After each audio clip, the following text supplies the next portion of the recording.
अथ मंत्रपाठः।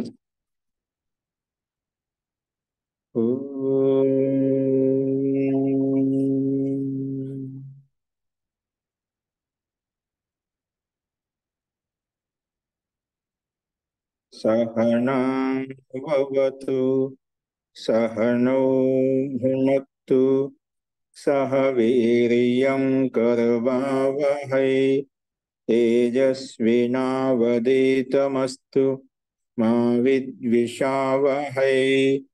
ओम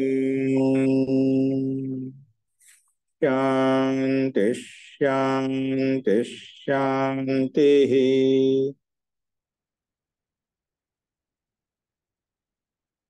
सर्वेभ्यो नमः। అందరికీ నమస్కారం అండి। మనము ఛాందోగ్యోపనిషత్తులో 7వ అధ్యాయంలో 9వ ఖండం వరకు మనం చూశాము। అక్కడ మనము ఒక్కొక్క తత్వం యొక్క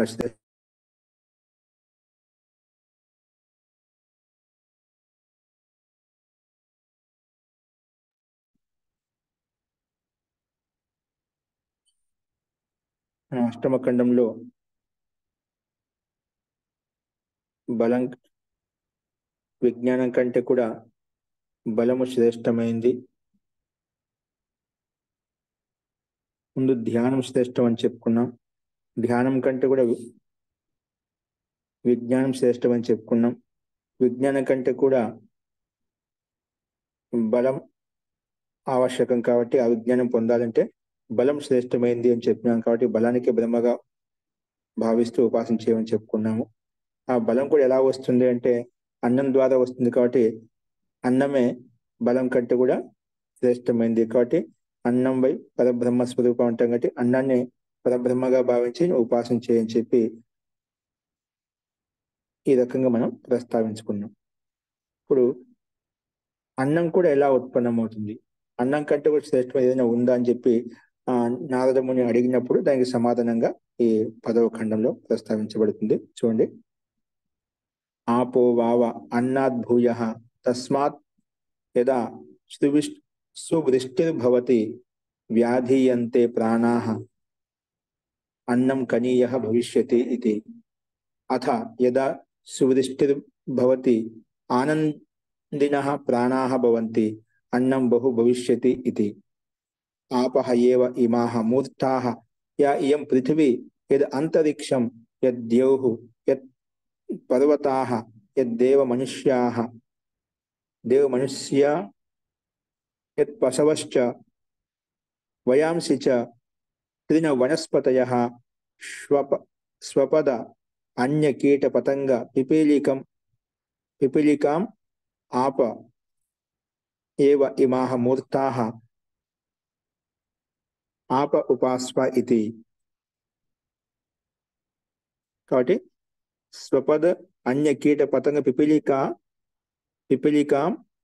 పిపీలికం ఆపహ ఏవ ఇమాః మూర్తాః। ఇవన్నీ జలం ద్వారానే ఇవన్నీ కూడా పుష్టి చెందుతున్నాయి కాబట్టి జలమే వీటికి ఆధారం కాబట్టి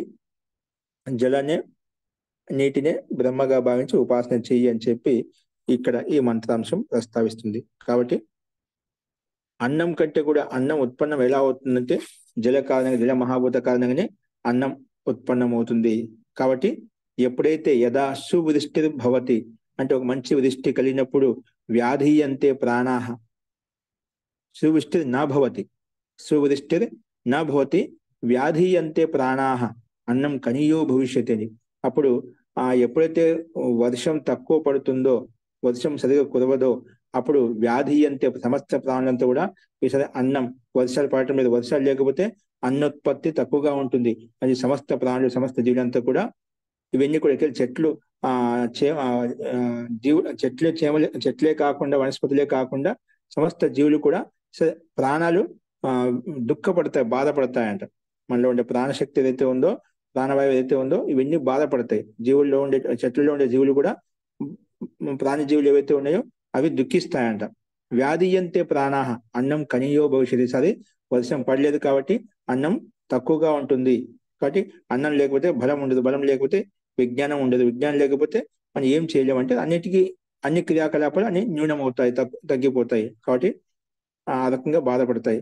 యదా సువృష్టి భవతి, అప్పుడైతే ఎప్పుడైతే బాగా మంచి పుష్కలంగా వర్షం పడుతుందో ఆ సమస్త ప్రాణులు, సమస్త జీవులంతా కూడా, సమస్త వృక్ష వనస్పతులంతా కూడా ఆనందిస్తాయన్నమాట.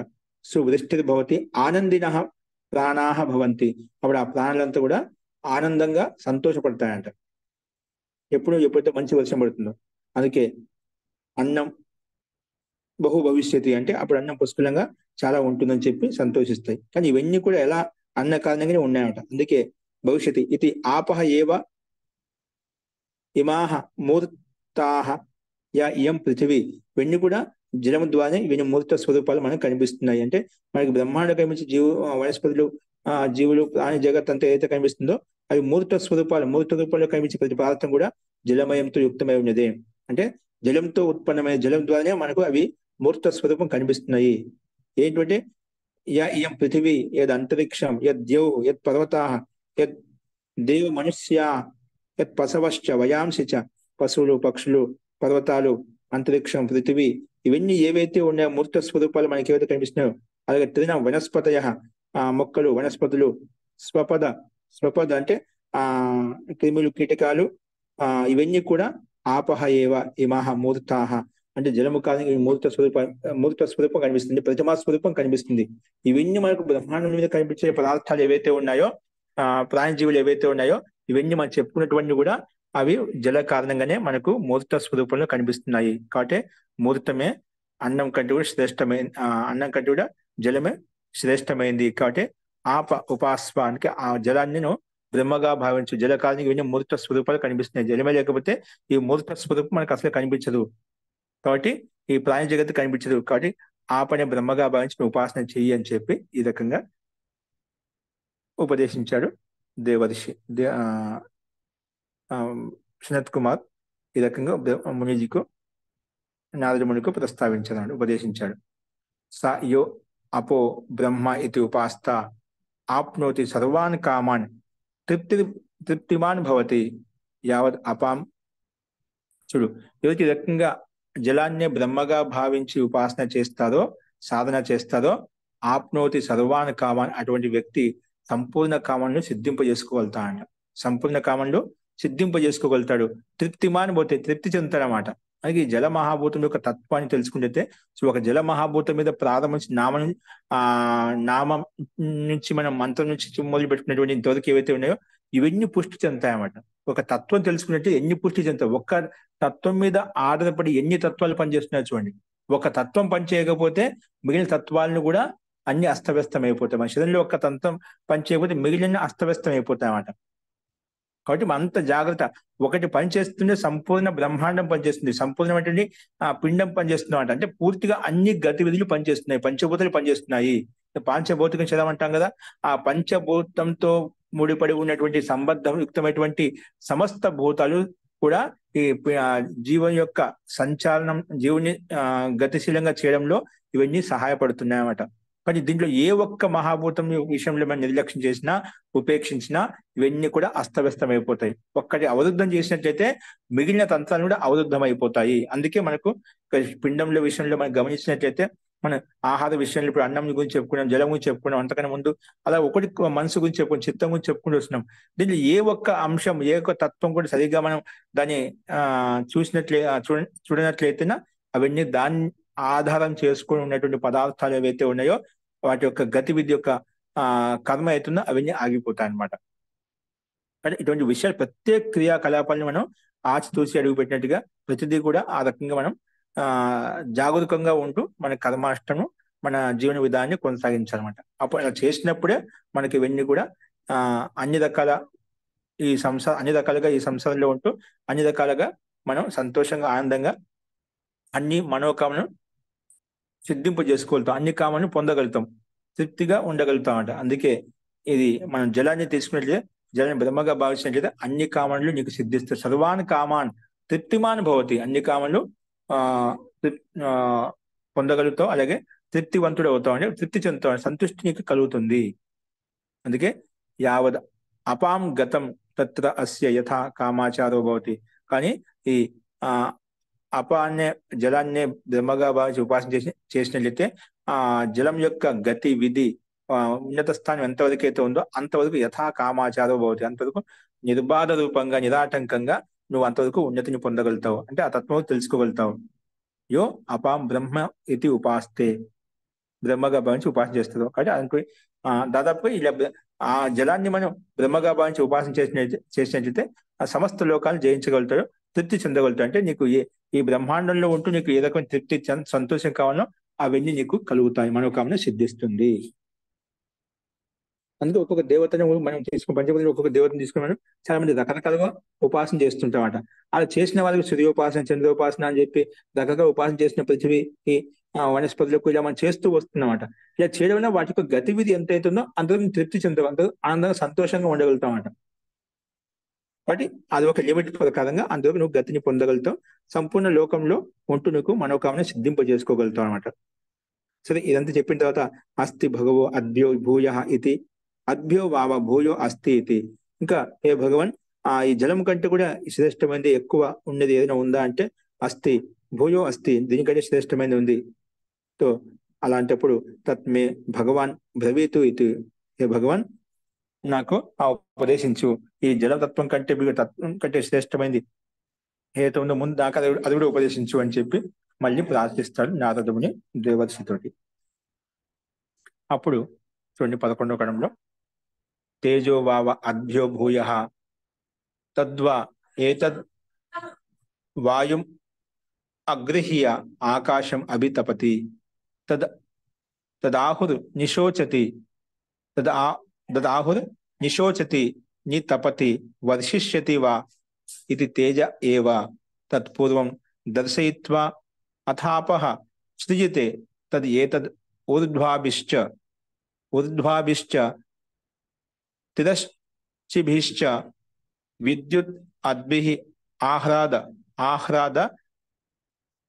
ఆహ్రాదశ్చరంతి తస్మాత్ ఆహుర్ విద్యోతతే స్తనయతి వర్షిష్యతి వ ఇతి తేజ ఏవ తత్పూర్వం దర్శయిత్వా అథ ఆపః సృజతే అతః తేజ ఉపాస్వ ఇది, తేజ ఉపాస్వేతి. ఇక తేజస్సే జలం కంటే ఉత్కృష్టమైనటువంటిది, శ్రేష్టమైనటువంటిది. కాబట్టి ఆ తేజస్సు కారణం చేతనే వాయుచేత ఏతద్ వాయుం అగృహ్య, వాయుం అగ్ని అంటే ఈ వాయు సహాయం చేత ఈ తేజస్సు అయితే ఉందో, ఉష్ణత అయితే ఉందో, ప్రకాశం తేజో రూపం అయితే ఉందో అది వాయువుతో కలిసి ఆకాశంలో అంతటా వ్యాపిస్తుంది. అందుకే ఆకాశాన్ని పరితప్తం చేస్తున్నమాట. ఏదది వాయు అగృహ్య ఆకాశం అభితపతి, ఆకాశాన్ని పరితపింపజేస్తున్నాం, తృప్తి చెందిస్తున్నమాట. ఆకాశంలో అన్ని వైపులా వ్యాపిస్తుంది. అంటే ఈ తేజస్సు, ఈ తేజో మహాభూతం, ఈ ప్రకాశం అనేది, ఈ ఉష్ణత అనేది అంతటా వ్యాపిస్తుంది. అంటే వాయు అంతటా వ్యాపించి ఉంటుంది కదా, గాలి వీస్తూ ఉంటుందట. ఆ గాలి సహాయం చేత అంతటా పరితపిస్తుంది, అంతటా వ్యాపిస్తుంది. అందుకే తద ఆహుర్ నిశోచతి అని చెప్పుకున్నామట. అందుకే అలాగే అంతటా వ్యాపించి ఉంది కాబట్టి అన్ని వైపులా వాయువు అనేది, అన్ని వైపులా ఆకాశం వ్యాపించి ఉంది, అంతటా ఆకాశం మనకు కనిపిస్తుంది. కాబట్టి అక్కడ ఏ ప్రాణి ఎక్కడైతే ఉందో అక్కడ తృప్తి చెందుతుందన్నమాట. అక్కడ అవి కూడా అన్ని వైపుల నుంచి విస్తరింపజేశాం కాబట్టి అది కూడా అక్కడ ఉండేటువంటి ప్రాణులు ఏవైతే ఉండే తృప్తి చెందుతాయి. అందుకే ఆ సమయంలో మనం అంటుంటామంట, అంటే అక్కడ ఉండే తత్వాలు కూడా వికసిస్తాయి. అంటే దాని ద్వారా ఉత్పన్నమైనటువంటి క్రియాకలాపాలు ఏవైతే ఉన్నాయో అవన్నీ కూడా ఆకాశంలో విస్తరింప చేయడం వల్ల, ఆ ఉష్ణోగ్రత వలన ఆకాశం అంతా కూడా ఒక ఉష్ణత్వాన్ని పొంది ఉంటుంది. ఆ సమయం ఎలా ఉంటుంది అప్పుడు? అందుకే మనం ఏమంటాం అంటే నిశోచతి, బాగా గమ్మగిస్తుంది అంటాం. ఎక్కువగా వర్షం రావడానికి స్థితి ఎలా ఉంటుందని, బాగా ఉష్ణోగ్రత ఎక్కువైనప్పుడు, ఎక్కువ ఎండ తీవ్రంగా ఉన్నప్పుడు, గమ్మగిస్తున్నప్పుడు ఏమంటుంది, చాలా చెమటలు పట్టేస్తుంటామట, గాలి ఉండేదే ఉండదన్నమాట. అప్పుడు నిశోచతి నీ తప్పది, బాగా భయంకరంగా వేడిగా ఉందన్నమాట. ఆ వేడి చూసి అనిపిస్తుంది, ఓ ఇది గమ్మగిస్తుందంటే మనకు ఖచ్చితంగా వర్షం రాబోతుంది. ఆ వర్షం వచ్చే ముందు అలాంటిది అత్యంత ఉష్ణత మనకు ఈ బ్రహ్మాండంలో కనిపిస్తుంది అన్నమాట. అందుకే నీ తపతి వర్షిష్యతి, అప్పుడు మనకు తెలిసింది వర్షం కురుస్తుందని చెప్పి. ఇవన్నీ ఎలా జరుగుతున్నాయంటే ఇది తేజ ఏవా. అందుకే తేజస్సు కారణంగానే ఆ తేజస్సు అంతా ఆకాశం అంతటా ఆ ఉష్ణత్వాన్ని వ్యాపింప చేయడం చేత అంతటా ఆ రకంగా చేయడం చేత అలాగా ఆ విశేషం నిశోచతి నితపతి వర్షిష్యతి ఇలాగా అత్యంత ఉష్ణోగ్రత కారణంగా ఆ తాపం కారణంగా వర్షం అనేది కురుస్తుంది. ఈ రకంగా జలమే అన్నిటినీ ఆ రకంగా ఉత్పత్తి చేస్తుందన్నమాట. ఏంటి ఆ, జలం కాదు, తేజస్సు మాత్రమే. తేజ ఏవ తత్పూర్వం ఇవన్నీ కూడా దర్శయిత్వ అంటే మన వర్షం రావడానికి ముందు నిశోచతి నితపతి వర్షిష్యతి అంటే ఈ రకంగా ఉక్కటించడం, గమగించడం, పరితపించడం అలా విశేషమైన లక్షణాలు ఏవైతే ఉన్నాయో వర్షం రావడానికి ముందు మనకు కనిపిస్తాయి. తత్పూర్వం దర్శయిత్వ అత ఆపహ సృజతే అప్పుడు ఆ జలాన్ని సృష్టిస్తాయి అంటే వర్షాన్ని కురిపిస్తాయి. అది తేజస్సు కారణంగా ఇలా జరుగుతున్నాయి. అందుకే ఏతద్ ఊర్ధ్వాభిశ్చ తిరశ్చిభిశ్చ విద్యుద్భి ఆహ్లాద అశ్చరంతి. ఈ రకంగా మనకు అంటే ఆ, ఇక్కడ ఆహ్లాద అంటే మనకు మెరుపులు మెరుస్తుంటాయి భయంకరంగా, ఆ ఉరుములు మెరుపులు మెరుస్తూ ఉంటాయి అంటే గర్జిస్తూ ఉంటాయండి, మేఘాలు గర్జిస్తూ ఉంటాయంట. ఇవన్నీ కూడా అంటే ఆ ఆ, ఉమ్, తేజస్సు కారణంగా ఇవన్నీ కలుగుతున్నాయి. అందుకే ఇక్కడ ఏతది తేజస్సే ఊర్ధ్వాభి అంటే ఆ ఊర్ధ్వాభి తిరశ్చిభిశ్చ అంటే చుట్టుపక్కల ఉత్పన్నమైనటువంటి క్రియ కలాపాలు ఏవైతే ఉన్నాయో, వాతావరణం జరిగేటువంటి మార్పులు ఏవైతే ఉన్నాయో అది విద్యుద్భి మెరుపులు ఏవైతే ఉన్నాయో ఆ మెరుపుల యొక్క ధ్వని ఏదైతే ఉందో ఆ మెరుపులు కురిసేటప్పుడు అంతటా వ్యాపించి ఉంటాయి కాబట్టి అలాగే దానితో పాటు మెరుపులతో పాటు ఆ ఆ ఉరుములు ఏవైతే ఉన్నాయో గర్జన ఏవైతే ఇవన్నీ కూడా మనకు కనిపిస్తాయన్నమాట. ఆహ్లాద చరంతి అంటే ఇవన్నీ ఉత్పన్నం అవుతాయి. అందుకే తస్మాత్ అందువల్లనే ఏం చెప్పారంటే విద్యోతతే అంటే మెరుపులు మెరుస్తున్నాయి, స్థనయతి మేఘాలు గర్జిస్తున్నాయి, వర్షిష్యతి వర్షం కురుస్తుంది అని ఈ రకంగా నిశ్చయంగా మనం వర్షిష్యతి ఇది తేజ ఏవ ఇవన్నీ కూడా తేజ మహాభూత కారణంగానే తేజస్సు కారణంగానే ఇవన్నీ కలుగుతున్నాయి. అందుకే తత్ ఈ స్థితిని వర్ష యొక్క స్థితిని ఏదైతే ఉందో దర్శయిత్వ అథ ఆపహ సృజతే అందుకే ఇక జలాన్ని ఉత్పన్నం చేస్తున్నాయి. అవన్నీ కూడా తేజస్సు కారణం జరుగుతున్నాయి కాబట్టి తేజ ఉపాస్వ అందుకే నువ్వు తేజ మహాభూతాన్ని బ్రహ్మగా భావించి ఉపాసన చెయ్యి. ఇదే ఉచితమైన ఆ ఉపయోగం. ఉచితంగా మనము చేయాల్సిన కర్మ కాబట్టి మనం యథార్థంగా అన్నిటికీ కారణం తేజో మహాభూత కారణం చేతనే ఇవన్నీ మనకు ముందు చెప్పిన అన్ని తత్వాలు ఏవైతే ఉన్నాయో శ్రేష్ఠత్వం కింద ఉన్నటువంటి తత్వాలు ఏవైతే ఉన్నాయో తేజో మహాభూత కారణంగానే ఇవన్నీ ప్రదర్శించబడుతున్నాయి కాబట్టి జలం కూడా ఉత్పన్నం అవుతుంది కాబట్టి ఆ జలం ఆధారం చేసుకొని అన్నము ఆధారం చేసుకుని ప్రాణము ఇవన్నీ కూడా ఒకదాని మీద ఒకటి నిర్భరమై ఉన్నాయి కాబట్టి తేజో మహాభూతమే శ్రేష్టమైంది కాబట్టి తేజో మహాభూతాన్ని బ్రహ్మగా భావించి ఉపాసన చెయ్యి అని చెప్పి ఈ రకంగా నారద మహర్షి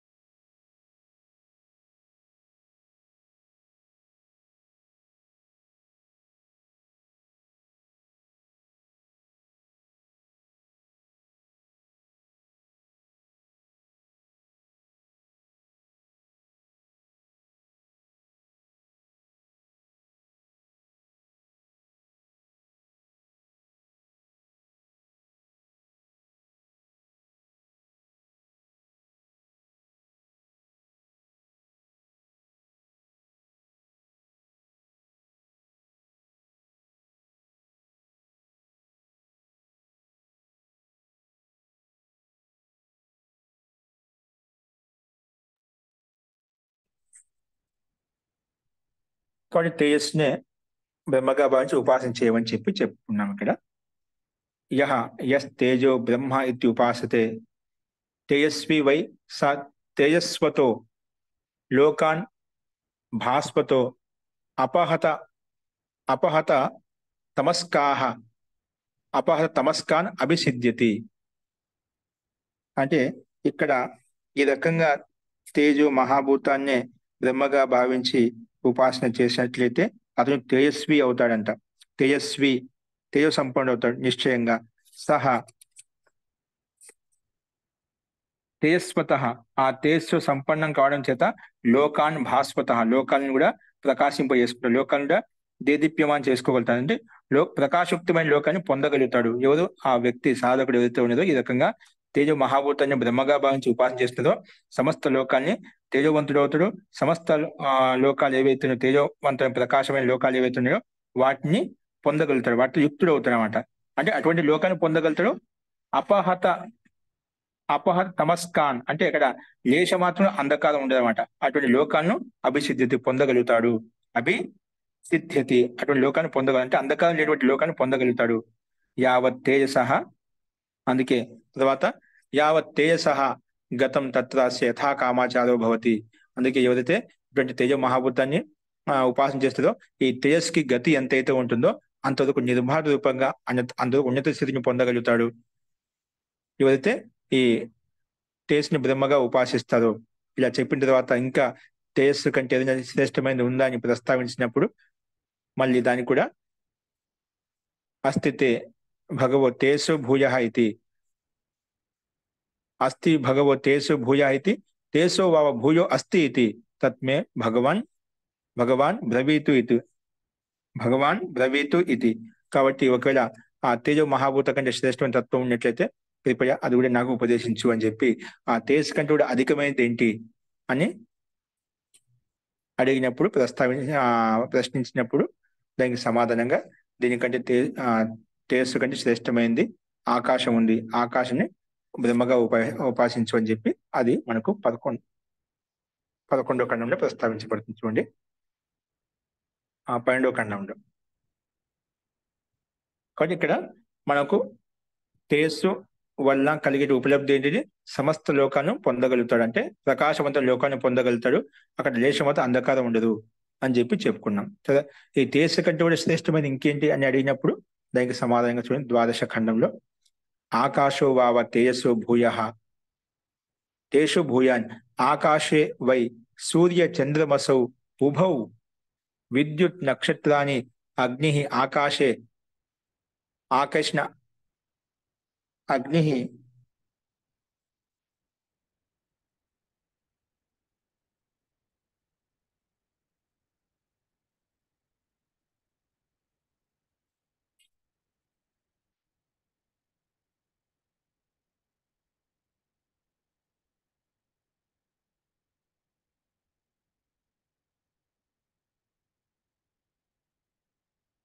వినిపించలేదు మహోదయ. ఇప్పుడు వినిపిస్తుందా అండి? ఇప్పుడు మీరు అడిగింది వినిపించిందండి. అస్తు తో ఆకాశే జాయతే ఆకాశం అభిజాయత ఆకాశం ఉపాస్వ ఇది. కాబట్టి ఆకాశం తేజస్సు కంటుడు ఆకాశము శ్రేష్టమైంది. కాబట్టి ఆకాశంలోనే సూర్యుడు చంద్రుడు అలాగే విద్యుత్ నక్షత్రాలు ఏవైతే అవన్నీ అగ్నిస్థితమైన విద్యుత్ నక్షత్రాన్ని అగ్ని ఆకాశే ఆహ్వయతి ఆకాశం స్థితమై ఉన్నాయి. అందుకే ఆకాశేన శృణోతి. అందుకే ఇవన్నీ ఆకాశం స్థితమై ఉన్నాయి కాబట్టి ఆకాశం శృణోతి. ఆకాశంలో ఈ ధ్వని శబ్దం ఉన్నాయి కాబట్టి మనం వినగలుగుతున్నాం. ఆకాశన ప్రతి శృణోతి. అలాగే ఆకాశంలోనే మనము ద్వారానే ఒకరికొకరి మనం ఒకరికొకరు ప్రస్తావించుకుంటూ మాట్లాడుకుంటున్నాం. ఆకాశంలో వింటున్నాము. ఆకాశంలోనే ప్రతిస్పందన చేస్తున్నామాట. ఆకాశంలోనే రమిస్తున్నాం. అంటే ఆకాశంలో అవకాశం అక్కడే అన్ని క్రియాకలాపాలు చేస్తున్నాము. మాట్లాడమైనా మనం ప్రతిధ్వని చేయడమైనా అని ఏ క్రియాకలాపాలు చేస్తున్నాము అవన్నీ కూడా ఆకాశంలోనే ఉంటూ చేస్తున్నాము అని గతివిధి అక్కడే చేస్తున్నాం. అక్కడే రమిస్తున్నాము. అందుకే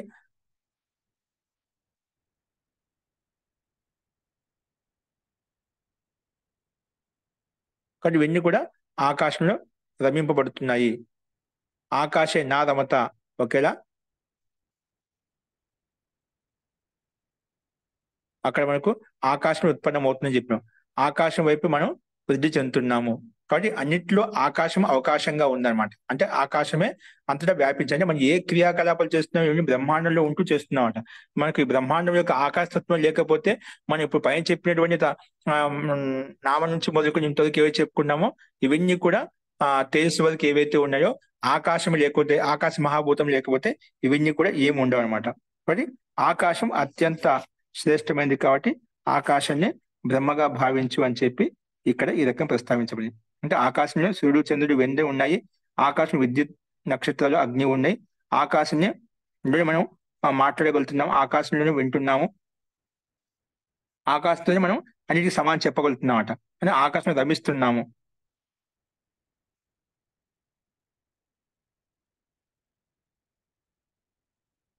ఆకాశమే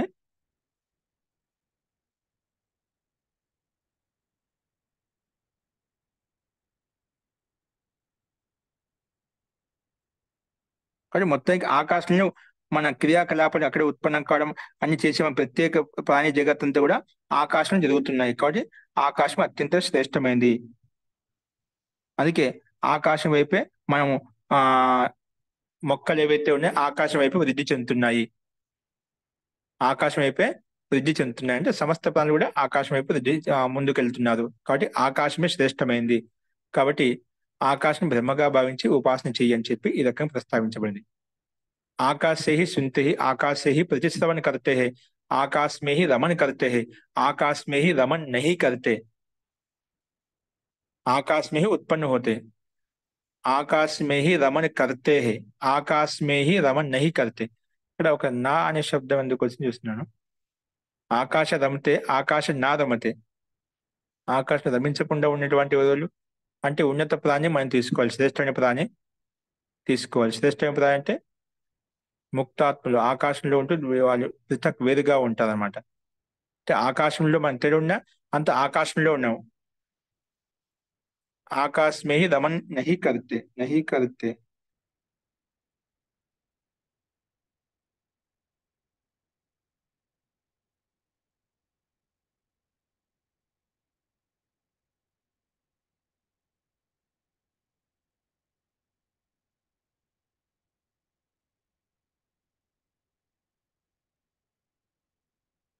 మస్తు మొత్తం క్రియాకల ఆకాశమే రమిస్తాం. ఆకాశం ఇక్కడ మనసు ఇచ్చారు.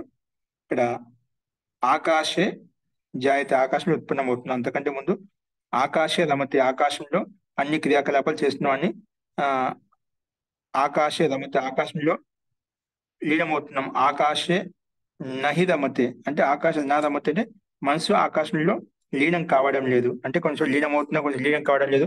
అది ఒక్కొక్క గతివిధి ఒక్కొక్కరికి ఒక రకంగా ఉంటుంది. కాబట్టి అలాగా రమిస్తున్నాం, అక్కడే మనం భిన్నంగా ఉంటున్నాం. అన్ని రకాల క్రియాకలాపాలు ఏం చేసినా మనం రమిస్తున్నాం అంటున్నా, రమించలేదంటున్నా అవన్నీ ఆకాశంలో ఉంటూనే మనం క్రియాకలాపాలు చేస్తున్నామట. రమించడం అన్నా, రమించలేకపోతున్నా అన్నా అవన్నీ క్రియాకలాపాలు ఎక్కడ జరుగుతున్నాయి, ఇవన్నీ కూడా ఆకాశం జరుగుతున్నాయి. కాబట్టి అందుకే రమతే నా రమతే అని చెప్పి నకారం కూడా ప్రయోగించబడింది. కాబట్టి మొత్తం క్రియాకలాపాలు ఆకాశం జరుగుతున్నాయి. ఆకాశం అవకాశంగా ఉంది కాబట్టి సమస్త క్రియాకలాపాలు చేయడానికి, సమస్త జీవులకు, సమస్త బ్రహ్మాండంలో జరిగే క్రియాకలాపానికి కూడా ఆకాశమే మహాభూతం శ్రేష్టమైంది. కాబట్టి ఆకాశం బ్రహ్మగా భావించి ఉపాసన చెయ్యని చెప్పి ఈ రకంగా ప్రస్తావించబడింది. అందుకే స య ఆకాశం బ్రహ్మ ఇతి ఉపాస్త ఆకాశవతో వైస లోకాన్ ప్రకాశవతో, ప్రకాశవతో అసంబంధాన్, ప్రకాశవతో అసంబంధాన్, లోకాన్ ప్రకాశవతః అసంబాధాన్, అసంబాధాన్ ఉరుగాయవతః, అసంబాధాన్ ఉరుగాయవతః అభిసిద్ధ్యతి. అంటే ఎవరైతే ఆకాశాన్ని బ్రహ్మగా ఉపాసిస్తారో అతను కూడా ఆకాశవత్ అంటే ఆకాశానికి సమానంగా, ఆకాశం విధంగా విశాలంగా వ్యాపించి ఉందో అదేవిధంగా అతను సమస్త లోకాన్నంతా కూడా ప్రకాశవతః అంటే ప్రకాశం యుక్తమైనటువంటి, అసంబాధాన్ అంటే ఎటువంటి రుకావట్ లేనటువంటి, అసంబాధాన్ అంటే ఎటువంటి ఆటంకం లేనటువంటి, ఉరుగాయవతః, ఉరుగాయవత్ అంటే అత్యంత విస్తృతంగా సమూహాన్ని, సమస్త లోకాన్ని సిద్ధింపజేసుకోగలుగుతాడు అనమాట. ఉరుగాయవతః అంటే అత్యంత విస్తృతమైనటువంటి అన్య సమూహాన్ని, ధాన్య సమూహాన్ని, సమస్త లోకాలను అభిసిద్ధ్యతి పొందగలుగుతాడు. అంటే ఆకాశంలో అన్నీ ఉన్నాయని చెప్పాం కదా. ఆకాశం తిరిగేటువంటి అన్ని తత్వాలు ఏవైతే ఉన్నాయో, పదార్థాలు ఏవైతే ఉన్నాయో, అన్ని సామాగ్రి ఏవైతే ఉన్నాయో వాటిని కూడా విస్తృతంగా విశాలంగా పొందగలుగుతాడు అతను కూడా. అంటే ఇతనికి ఆకాశమే మొత్తం తన వశంలో ఉంచుతున్నాడు కాబట్టి ఆకాశంలో జరిగేటువంటి అన్ని క్రియాకలాపాలకు అన్నిటికి కూడా అతను పూర్ణ పుష్కలమైనటువంటి సామాగ్రితో యుక్తమైన సంపూర్ణ ఐశ్వర్యవంతుడు అవుతాడు, సంపూర్ణ శక్తివంతుడు అవుతాడన్నమాట. అన్ని రకాల సామర్థ్యం అతనికి కలుగుతుంది ఎవరైతే ఆకాశాన్ని బ్రహ్మగా ఉపాసిస్తారో. అంటే అవన్నీ కూడా సమస్త లోకమంతా కూడా అతని కన్ని సిద్ధిస్తాయి. అందుకే అసంబాధాన్ ఉదుగాయవతో అవిసిద్ధిత, అవిని కూడా సిద్ధింపజేసుకోగలుగుతాడు. అంటే అంత శక్తి ఇతనికి కలుగుతుంది. ఏదైతే ఆకాశాన్ని బ్రహ్మగా భావించి ఉపాసన చేస్తారో, ఆకాశం ఏ విధంగా విస్తృతంగా విశాలంగా వ్యాపించి ఉందో, అలాగా విశాలమైనటువంటి లోకాంతాలను, లోకంలో కావాల్సిన సామగ్రి అంతా కూడా అతను పొందగలుగుతాడు, విశాలంగానే పొందగలుగుతాడు అనమాట. ఆది సిద్ధిని పొందగలుగుతాడు. కాబట్టి అలా అది కూడా చెప్పింటారు. అది కూడా ఒక పూర్తిగా బ్రహ్మ యొక్క పూర్ణ స్వరూపం కాదు. అందుకే యావత్ ఆకాశస్య గతం తత్ర అస్య యథా కామాచార భవతి. కానీ ఈ ఆకాశం కూడా ఎంతవరకు గతి ఉంటుందో అంతవరకు నిర్బాధ రూపంగా ఆ వ్యక్తి యొక్క ఉన్నతి కలుగుతుంది. ఎవరైతే ఆకాశం బ్రహ్మ ఇది ఉపాస్తే, బ్రహ్మగా భావించి ఉపాసన చేస్తారో, అస్తి భగవాన్ ఆకాశాత్ భూయ ఇది. మళ్ళీ ఏమడుగుతున్నా అంటే నారదముని, ఆకాశం కూడా ఏదైనా శ్రేష్టమైనది ఏదైనా ఉందా అంటే, ఆకాశాత్ భూయో అస్తి ఇది, ఆకాశం కూడా శ్రేష్టమైనది ఎక్కువైంది ఉంది. తత్ మే భగవాన్ బ్రవీతు ఇది, అయితే ముందు నాకు అది ఉపదేశించు అని చెప్పి మళ్ళీ ఒక అడుగు ముందుకేస్తారు. చూడండి, ఒక్కొక్క స్టెప్ దాటుకుంటూ ముందుకు ఇక్కడ ఆగడం లేదన్నమాట, అక్కడ సంతృష్టి చెందడం లేదన్నమాట. అంటే ఒకదాని మించి ఒకటి ఉంది అనమాట. అవన్నీ మనకు ఆ స్థాయికి, ఆ ఉన్నతమైన స్థితిని పొందినప్పుడు ఒక్కొక్క మార్గం మనకు ముందుకు వెళ్తూ ఉంటామన్నమాట. ఇవన్నీ క్రమపూర్వకంగా ముందుకు వెళ్ళడానికి ఒక సాధనాకి ప్రక్రియ మనకు అభ్యాసం చేస్తున్నామన్నమాట. ఒక్కొక్క తత్వం మీద మనం వెళ్ళేటప్పుడు క్రియాకాలం ఏ విధంగా సతర్క సావధాన పూర్వకంగా ఉంటే మనం పైకి వెళ్తున్నాం, ఉన్నతిని పొందాలి, ఉన్నతి వైపు అగ్రసరం కావాలి, అది మనకి తెలుస్తుందన్నమాట.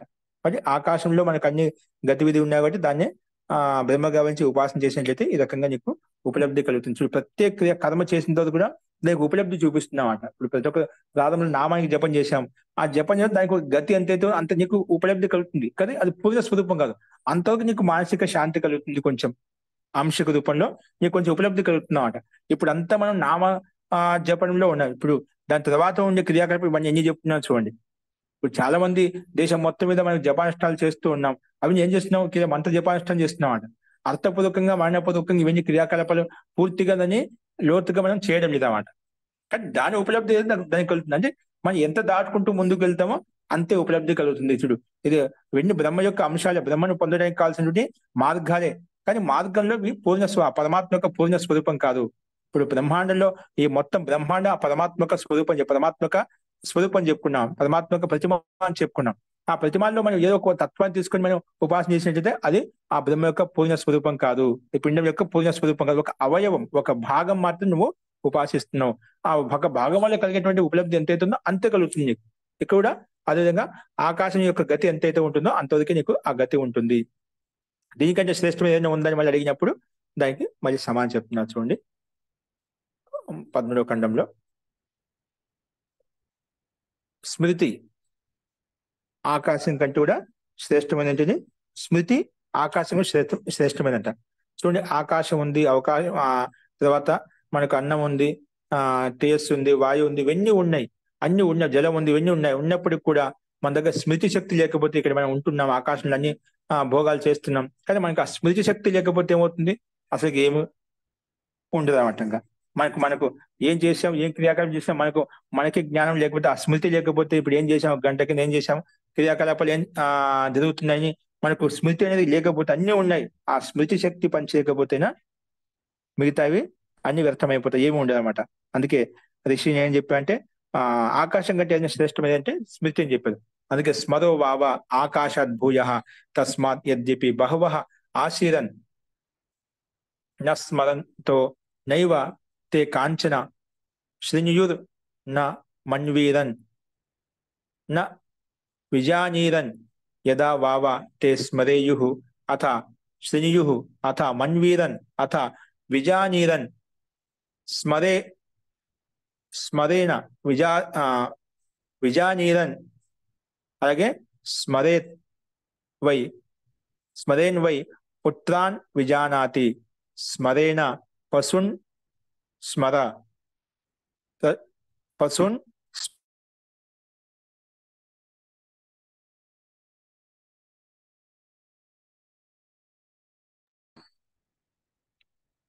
చూడండి, ఇక్కడ మళ్ళీ స్మృతి శక్తిని శ్రేష్టంగా ఇక్కడ భావించి చెప్తున్నామట.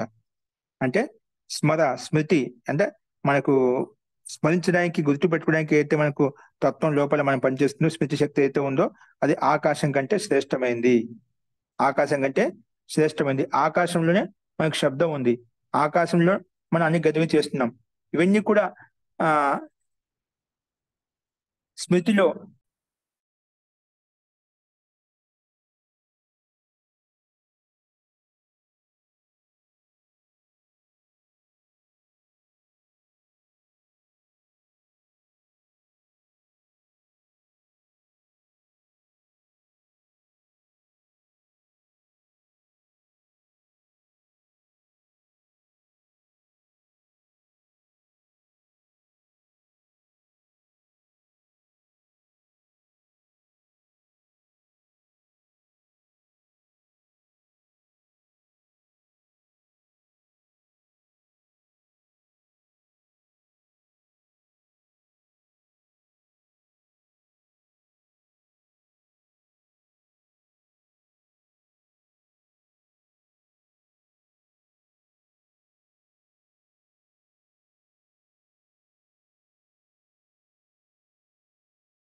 స్మరః వావ ఆకాశాద్ భూయః యద్యపి బహవః ఆసీరన్ అస్మరంతః న ఏవ తే కంచన శృణుయుః న మన్వీరన్ న విజానీరన్ యదా వావ వావ తే స్మరేయుః శృణుయుః అత మన్వీరన్ అత విజానీరన్ స్మరేణ వై పుత్రాన్ విజానాతి స్మరేణ పశూన్ ఉపా విజానాతి. అందుకే స్మరణ పశూన్ స్మరం ఉపాస్వ ఇది. కాబట్టి అన్ని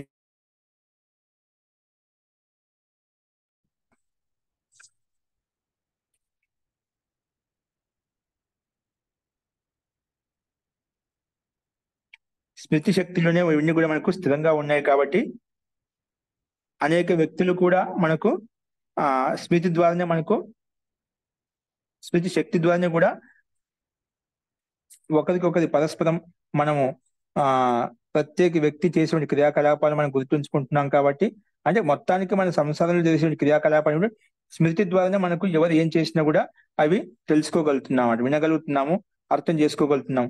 అంటే వీటికి స్మరణ శక్తే కారణం. కాబట్టి ఈ స్మరణ శక్తి ద్వారానే మనకు పుత్రులను పశువులను వీటిని గమనించగలుగుతున్నాం, గుర్తుంచుకోగలుగుతున్నాం అట. అంటే మన గతంలో ఇప్పుడు వర్తమానంలో కాకుండా గతంలో కూడా జరిగినటువంటి క్రియాకలాపాన్ని కూడా సాక్షిగా మనం ఈ స్మృతి ద్వారానే మనం ప్రత్యక్షంగా అనుభూతిని పొందగలుగుతున్నామట.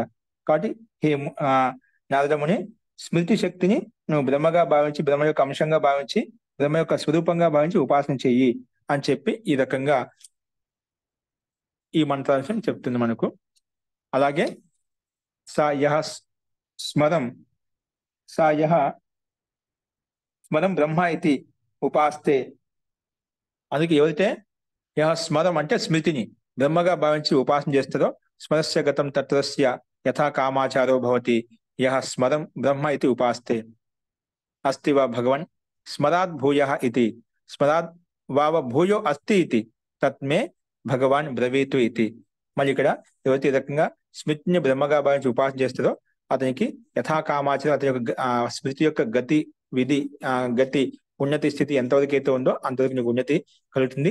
అంతవరకు యథా నిర్బాధ రూపంగా నువ్వు ముందుకెళ్ళగలుగుతావు, ఆ ఉన్నతిని పొందగలుగుతావు. ఈ రకంగా ఉపాసన చేసిన వ్యక్తి ఎవరైతే ఉన్నారని చెప్పి చెప్పుకున్నాం. కానీ దీని తర్వాత కూడా ఏదైనా విశేషమైనటువంటి తత్వం ఉందా అని మళ్ళీ నారదముని ప్రస్తావించినప్పుడు దీనికంటే విశేషమైన తత్వం ఉంది అంటే అదే నాకు ఉపదేశించు అని చెప్పి మళ్ళీ ప్రార్థిస్తాడు భగవాన్. నాకు ముందు అదే బ్రవీతు ఇది అలా చెప్పమంటే స్మృతి కంటే శ్రేష్టమైనది ఏంటంటే దానికి సమాధానంగా అప్పుడు ఆశ అనేది అత్యంతమైనటువంటి శ్రేష్టమైనటువంటి తత్వము.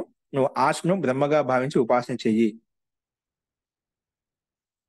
ఆశావావ చూడు 14 ఖండంలో ఆశావావ స్మరాత్ భూయః. స్మరాత్ భూయః.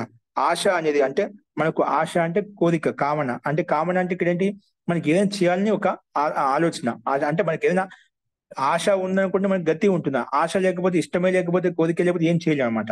అన్నిటికీ ఆధారం మనం చేయాలి, నేను పొందాలి, నేను సుఖాన్ని పొందాలి, బ్రహ్మను పొందాలి, ఆత్మను పొందాలి, నేను ఈ విద్యను పొందాలి. అలాగే ఏదో ఒక ఆశ ఉంటేనే ఆశ ద్వారా నువ్వు గతివిధి చేయగలుగుతావంట. ఆశ లేకపోతే మనకు ఆ స్మృతి లేదు. స్మృతి లేకపోతే మిగిలిన క్రియాకలాపాలు ఏవైతే ఉన్నాయో అవన్నీ కూడా ఒకదాని తర్వాత అణిచివేయబడతాయి అన్నమాట. అవన్నీ ఏం క్రియాకలాపాలు జరగవన్నమాట. కాబట్టి ఆశ అనేది స్మృతి కంటే శ్రేష్టమైంది. ఎందుకంటే స్మృతి అనేది భూతాలతో యుక్తమై ఉంటుందన్నమాట. స్మృతి ఏంటి? భూతాలకు సంబంధంగా ఉంటుందన్నమాట. ఆ ఆశ ఆ భూతాలతో యుక్తమైపోయి ఆ స్మృతిని తీసుకొని భవిష్యత్తు గురించి జోడిస్తుందన్నమాట. అంటే ఈ ఆశ ఏంది? నేను ఇలా చేస్తా, ఇలా కర్మ చేస్తే ఇలా ఉంటుంది భవిష్యత్తు గురించి ఆ సంబంధాన్ని కలుపుకుంటుందన్నమాట. అంటే ఈ ఆశ ఉందంటే మనం ముందుకు ఆలోచిస్తామట. అంటే ముందు అడుగు వేయడానికి, అంటే ముందుకు వెళ్ళడానికి, అంటే అన్ని కూడా మనం ఇలాగ చేయాలని చెప్పి మనం ఊహించుకొని ఆ భవిష్యత్తు యొక్క కల్పన, భవిష్యత్తు జరిగేటువంటి సంబంధం అయితే ఉందో అది జోడించుకుంటామట. అందుకే ఆశ మనల్ని ప్రదీప్తం చేస్తుంది. అందుకే ఆశ మనం ప్రదీప్తం చేస్తుంది, ప్రేరేపిస్తుంది. కాబట్టి మన స్మృతి ద్వారా మనం వాటిని మళ్ళీ స్మరించుకుంటూ ఆ కర్మ చేస్తున్నామట. అందుకే ఆశ ద్వారా మనసు ఏదైనా పని చేయగలుగుతుందో, ఆశ ద్వారా మనకు పశు పక్షులు ఏవైతే ఉన్నాయో, పుత్రులు పౌత్రులు ఏవైతే ఉన్నారో, ఈ లోకంలో చేసిన క్రియాకలాపాలు ఏవైతే ఉన్నాయో అవన్నీ కూడా వాటిని మనం ఇష్టపడుతున్నాము. అంటే ఆశ ఉంది కాబట్టి మనకు అందరినీ పుత్రులైనా పశువులైనా ప్రాణి జగత్తునైనా మనకి ఏం కావాలన్నా అది ఇష్టపడుతున్నాము.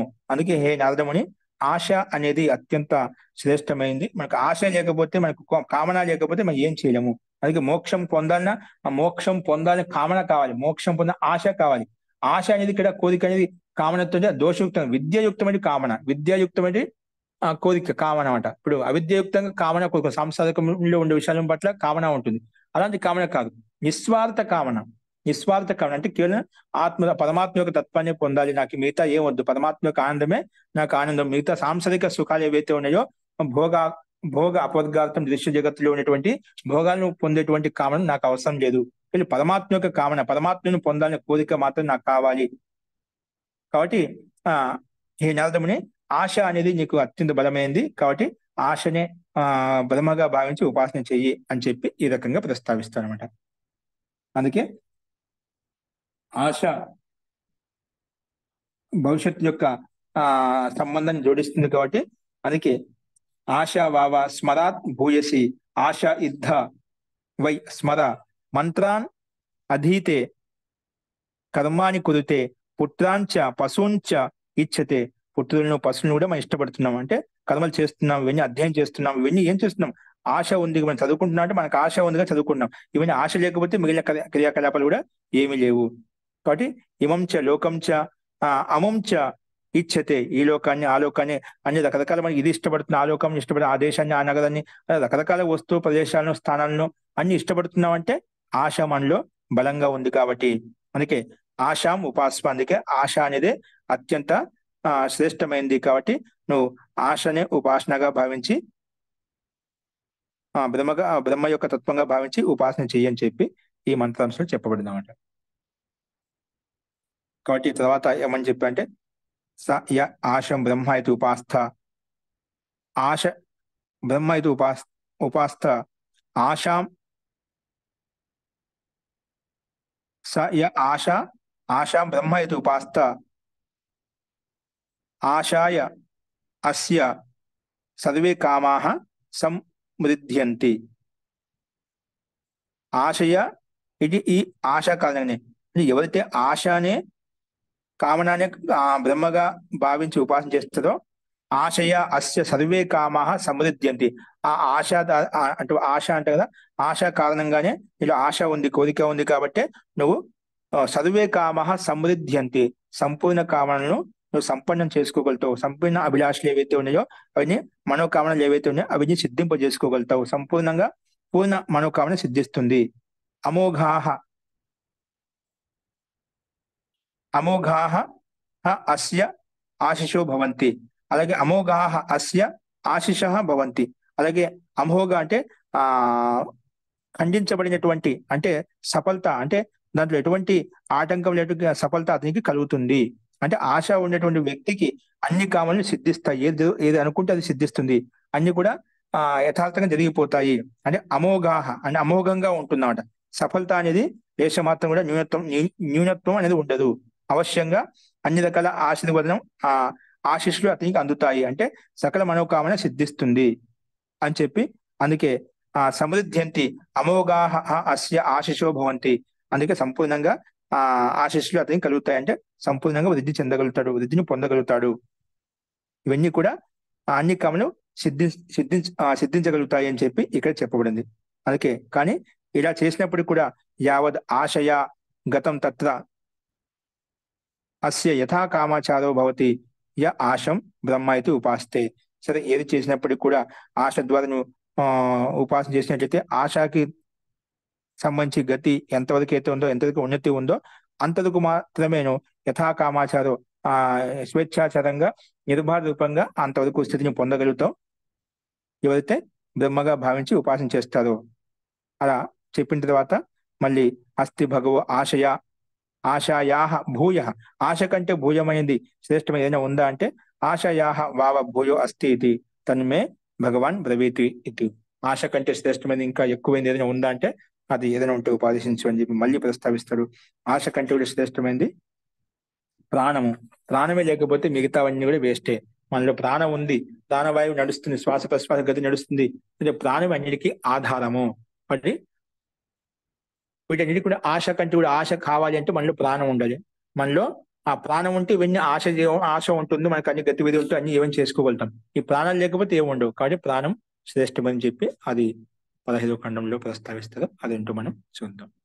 కాబట్టి చూడు, ఒక్కో దాని నుండి చిన్న చిన్న మన రోజు దైనందినంగా నిత్యం ఉపయోగపడేటువంటి మన చుట్టూ నిరంతరంగా గతిశీలంగా ఉన్నటువంటి తత్వాల్ని మనము సూక్ష్మంగా ఇక్కడ విశ్లేషణాత్మకంగా వివరించబడుతుంది. ఇటువంటి విషయాలను, ఇటువంటి మన చుట్టూ మన దగ్గర ఉన్న యొక్క తత్వాన్ని మనం దాన్ని గమనించలేకపోతున్నాం. అంటుంటాం కదా, మన వ్యక్తి యొక్క విలువ, మన వస్తువు యొక్క విలువ, మన పదార్థం యొక్క విలువ, మన శరీరం యొక్క విలువ, మన మనసుల యొక్క విలువ దగ్గర వాళ్ళ విలువ మన దగ్గర ఉన్నప్పుడు కనిపించడం. దాన్ని వాళ్ళు వెళ్ళిపోయిన తర్వాత, దూరం అయిపోయిన తర్వాత బాధపడుతున్నాం. ఓ నాకు ఎంత ఇదిగా ఉండేదని చెప్పి బాధపడతాం. అలాగే ఇవన్నీ మన చిన్న చిన్న వస్తువులు, చిన్న చిన్న రోజు మనం మాట్లాడుకునేటువంటి విషయాలే. ఇవన్నీ వీటిని పూర్తిగా మనం సూక్ష్మంగా ఆస్వాదిస్తూ జీవించినట్లయితే, మరి సూక్ష్మంగా మనం పరీక్షించి విచారిస్తూ జీవించినట్లయితే మనకు అంత మహాంతమైన ఉన్నతి కలుగుతుంది. అంటే ఈ పిండంలో, బ్రహ్మాండంలో ఉండే ప్రత్యేక క్రియాకలాపం కూడా అది బ్రహ్మయుక్తమైందే, బ్రహ్మతో సంబంధమైందే. కాబట్టి ఆ రకంగా మనం చేసే ప్రత్యేక క్రియాకలాపాన్ని బ్రహ్మగా భావించి ఉపాసిస్తూ మన కర్మలు చేసినట్లయితే అక్కడ ఆ బ్రహ్మానుభూతిని పొందగలుగుతాం. అంటే ఆ బ్రహ్మం ద్వారా కలిగే ఆనందభూతి అయితే ఆంశిక రూపంలో మనకి ఉపలబ్ధిని కలుగుతూ ఉంటాయి. అంటే ఇక్కడ ఈ బ్రహ్మాండంలో, ఈ లోకంలో మనకు కావాల్సినటువంటి మనోకామన ఏదైతే ఉందో అవి సిద్ధించుకోగలుగుతాం. చెప్పాం ప్రారంభించి ప్రతిదీ ఉపలబ్ధి చూపిస్తున్నామట. ఈ రకమైన ఉపలబ్ధి కలుగుతుంది. దాని యొక్క గతి ఎంతైతే ఉందో అంత గతి ఉపలబ్ధి కలుగుతుంది. కాబట్టి ఆ గతి అంతరికే కాకుండా మనం పూర్ణ స్వరూపాన్ని పూర్ణ ఔన్నత్యాన్ని పొందేంత వరకు మనం నిరంతరంగా కృషి చేస్తూ ఉండాలి, ప్రయత్నం చేస్తూ ఉండాలి అనేది మనకు తెలుస్తుంది. కాబట్టి మనం చేసేటువంటి ప్రత్యేక క్రియాకలాపం లేచినప్పటి నుంచి పడుకునేంత వరకు ఏవైతే ఉన్నాయో అని బ్రహ్మయుక్తంగా ఉన్నాయి, బ్రహ్మమయంగానే ఉన్నాయి. అలా భావిస్తూ మనం కర్మాష్టం చేసినట్లయితే, మన కర్తవ్య కర్మ పట్ల మనం లీనమైనట్లయితే, ధర్మాధర్మలు తెలుసుకొని ఆ కర్మలు చేసినట్లయితే మనకు ప్రతిదీ కూడా ఆ పరమాత్మ యొక్క స్వరూపాన్ని, ఆనందానుభూతిని పొందవచ్చు. అక్కడే మనకు ఆ ఆనంద స్థితి, ఆనందం ఉత్పన్నమవుతుంది. అక్కడే మనోకామన సిద్ధిస్తుంది. ఆ రకమైనటువంటి ఉత్సాహం మనలో, బలము, శక్తి ఇవన్నీ ఉత్పన్నమవుతాయి. కాబట్టి ఆ రకమైన స్థితి మనం సంపాదించుకోవాలి.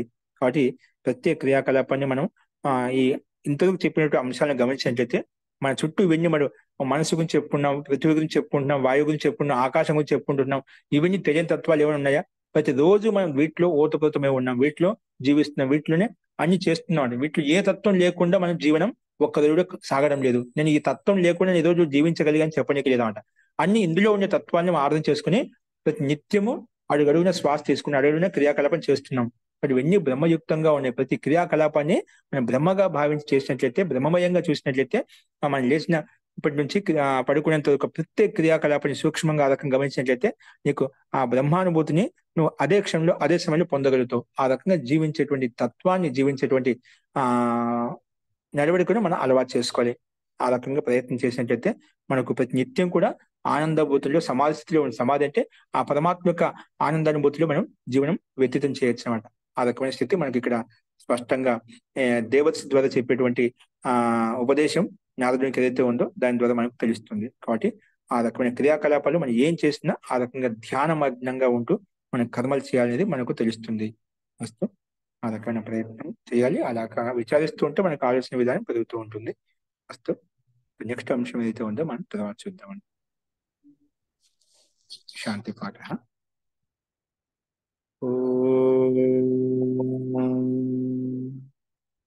సర్వే భవంతు సుఖినః, సర్వే సంతు మా కశ్చిత్ దుఃఖభాగ్ భవేత్. ఓం శాంతి శాంతి. సర్వేభ్యో నమః. అందరికీ నమస్కారం అండి. నమస్తే మహోదయ. నమస్తే.